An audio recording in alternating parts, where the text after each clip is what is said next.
Selamat datang kembali di Detik Sore.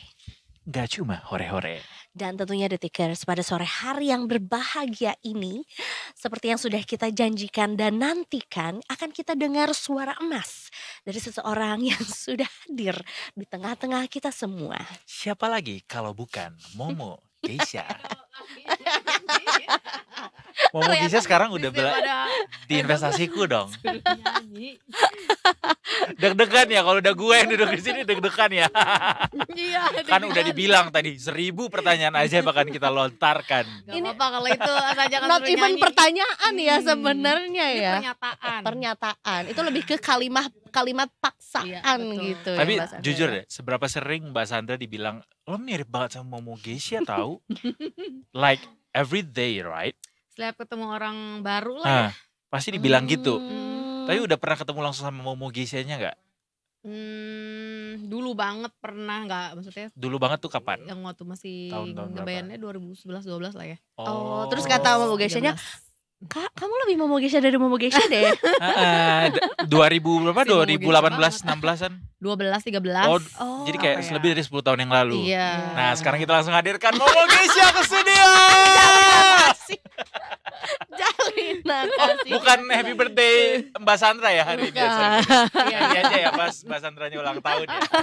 Kita harus request dulu dong ya Request mendatangkan dulu. Momo Agak Geisha susah tuh juga ya. mendatangkan Jadi ini jutawan itu. Kayak program yang mirip-miripan gitu, tau gak sih? Oh asli iya atau bener. palsu? Asli atau Aspal. palsu. Aspal ya, aspal. Lumayan Eh, jadul, Jadul, ya kita ya. Oh, iya bener betul, juga, jadul ya. ketahuan deh referensinya ya. Hari ini menjelang ini Jadul banget. penutupan sebelum libur panjang ya. Sebenarnya udah masuk. penutupan. Udah. Iya ya. Oh iya udah ya. Iya.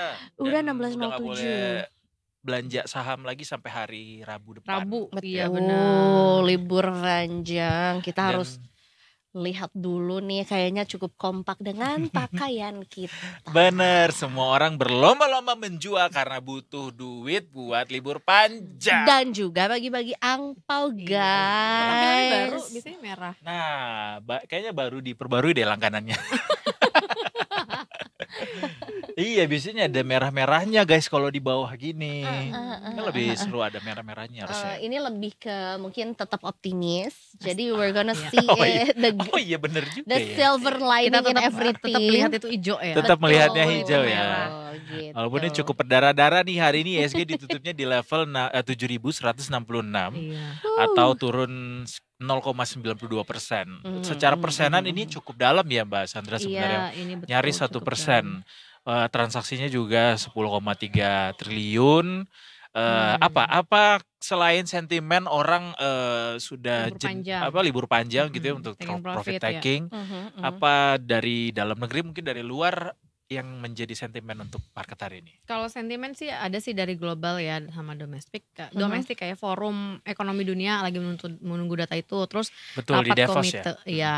Terus rapat komite stabilitas sistem keuangan. Terus kemudian efisiensi data laporan belanja pemerintah nih gitu kan. Terus sama kita menunggu kebijakan juga Donald Trump setelah dilantik kayak gitu. Dan satu lagi kita juga nunggu foreign direct investment nih. Berapa sih datanya, apa meningkatkah atau menurun? Kalau menurun itu kan suatu yang harus ya agak sedikit Diantisipasi, signal lah ya. gitu. Apalagi kemarin juga ada data di Indonesia, data money flow kita ya kemarin year on year-nya itu turun dari 6,5 jadi 4,4. Oh, cukup gitu. signifikan ya Iya, Mas secara iya. angka. Ya itu iya benar. Jadi secara sentimennya ada sama ya kemarin habis inaugurasi kan Donald Trump langsung dia kampanyekan itu, dia keluar dari WHO, tanda tangan yang Eropa yang nggak mau go green gitu kan, dia mau fokus ke produksi oil secara besar-besaran, fokus lagi ke fosil. Itu akan mengakibatkan nanti harga oil tuh tertekan kayak gitu, karena dia mau gedein manufaktur kan. Betul. And it's even more interesting ketika dia hadir di Davos untuk World Economic Forum pekan ini, yang dia bilang secara terang-terangan kayak lo invest di Amerika atau gua naikin tarif lo. Oh, tapi Jadi mau perang apakah itu sebetulnya jadi menguntungkan untuk negara-negara penghasil minyak bumi yang fosil, ya nggak sih? Atau enggak juga? Kalau untuk negara-negara lain justru malah ditekan untuk mengurangi produksinya. Jadi Amerika aja nih yang produksinya besar, kayak misalnya bukan ditekan ya, harganya jadi disuruh turunin gitu. Jadi terbukti harga oil sekarang nih, oil dunia udah di bawah 80 per barrel, udah mengalami penurunan. Karena ada tambahan supply tadi. Iya, dari Amerika. Dari Amerika menggenjot fosilnya kan biar bisa produksi oil. Dan Amerika sekarang kan kita udah tahu dia akan fokus juga ke AI ya, kecerdasan AI. Dia minta beberapa investor untuk invest dengan serius ke mereka. Dia kemarin kalau nggak salah minta sekitar 200 juta US dollar, 200 berapa ya juta, tapi dapatnya akhirnya 500 ya dari beberapa perusahaan AI yang besar tuh. Gitu ya, itu secara investment dia udah oke lah. Iya, melebihi target yang diharapkan bahkan ya. Berarti sebetulnya teknologi di US lagi besar sekali gitu ya, lagi bagus-bagusnya ya Mbak. Iya, dan kita harapkan sih sebenarnya perusahaan-perusahaan big raksasa gitu kan yang AI-nya bisa investasi juga di kita gitu ya, kayak Nvidia, tapi akhirnya meleset malah ke Vietnam karena dibilang kita ribet, banyak pungli kayak gitu-gitu. Terus Vietnam. Mbak Sandra lo yang bilang. Berita. Parosan, Mbak Sandra namanya. Enggak, karena kalau di sana kopinya lebih strong. Oh iya, Vietnam. Sederhana banget ya alasannya. Terus bisa minum di deket kereta ya. Iya. Oh iya. Lebih menantang kereta. Atau salto di God's Hand. Kemarin tempat speed. Iya benar-benar. Salto ya. Iya, tapi yang bikin juga penasaran, mungkin ini udah ada hasil riset dari teman-teman sekuritas gitu, atau mungkin dari investasi gue sendiri, soal efek dari Trump yang mau kembali mengeksploitasi fosil ugal-ugalan ini. Iya. Kayak apa saja sentimen sejauh ini yang dilihat sama investasiku mungkin terhadap saham-saham energi.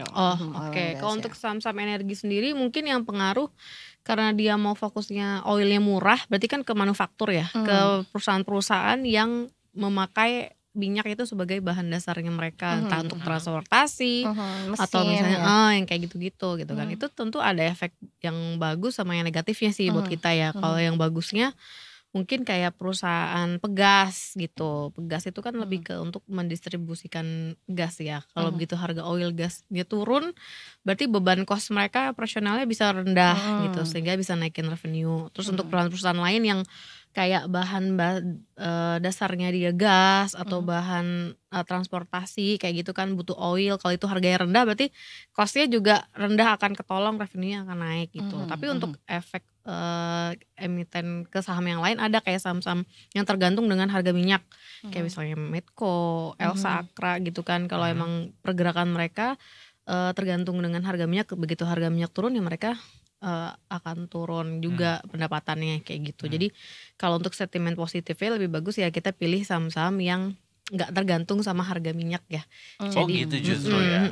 Jadi lebih ke memakai oil itu sebagai cost murahnya mereka kayak gitu. Jadi mungkin perusahaan-perusahaan kayak ya industrial gitu kan, atau perusahaan gas gitu kayak Pegas gitu. Terus kemudian kalau buat yang justru energi terbarukan gimana Mbak? Kalau energi terbarukan itu sebenarnya fokusnya kan di kita, bukan di Amerika kan. Kita sebenarnya masih oke, karena kan kita bergandengan dengan China ya. China udah banyak pasokan mobil listriknya kan. Apalagi Pak Prabowo juga sangat pengen kita tuh ke energi terbarukan gitu kan. Dan prospeknya masih bagus sih kalau energi terbarukan. Mungkin lebih kalau sekarang ke Antam kan ada nikel. Nah nikelnya itu kan gak sekedar kita jualan si tambang nikel kita kan, jualan hasil mentahnya gitu, tapi harus kita olah ke baterai. Nah itu kayak misalnya China masuk ke sini pabrik-pabriknya, ntar baterainya pakai punya kita kayak gitu. Makanya Pak Prabowo pengen dia lebih concernnya ke hilirisasi. Jadi segala tambang yang kita punya tuh kita bisa create jadi sesuatu yang langsung siap pakai kayak gitu. Jadi revenue-nya dapat meningkat gitu. Wow, oke, aku beli sama. Ini jadi satu Pegas lagi naik loh, Pegas. Satu ini ya langsung memberikan stimulus yang luar biasa gitu. Langsung jadi sentimen langsung ke gua gitu. Tapi risiko ditanggung masing-masing ya. Iya dong.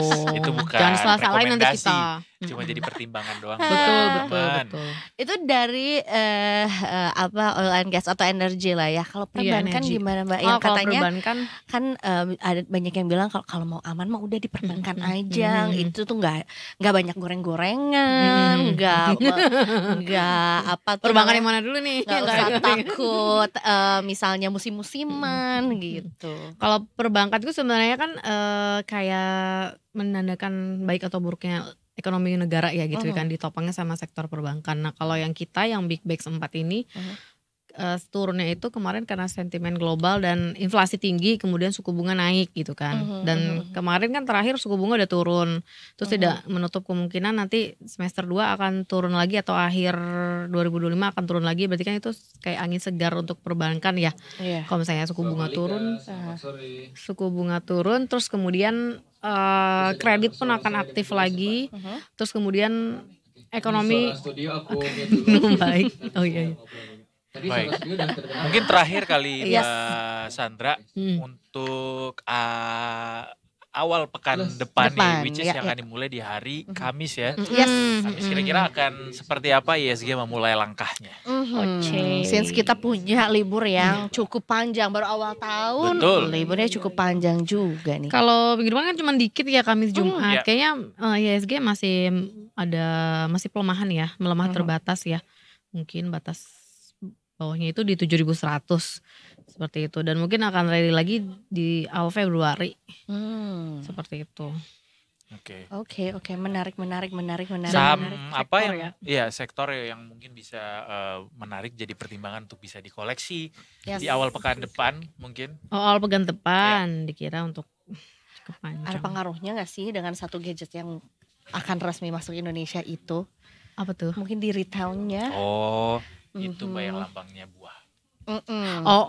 Katanya kan akan sesaat lagi. Iya, itu tergantung resmi. Mereka sebesar apa investasinya ke kita. Gitu ya. Mungkin kita bacain dulu kali ya. Untuk hari ini tuh semuanya sebenarnya hampir merah gitu ya.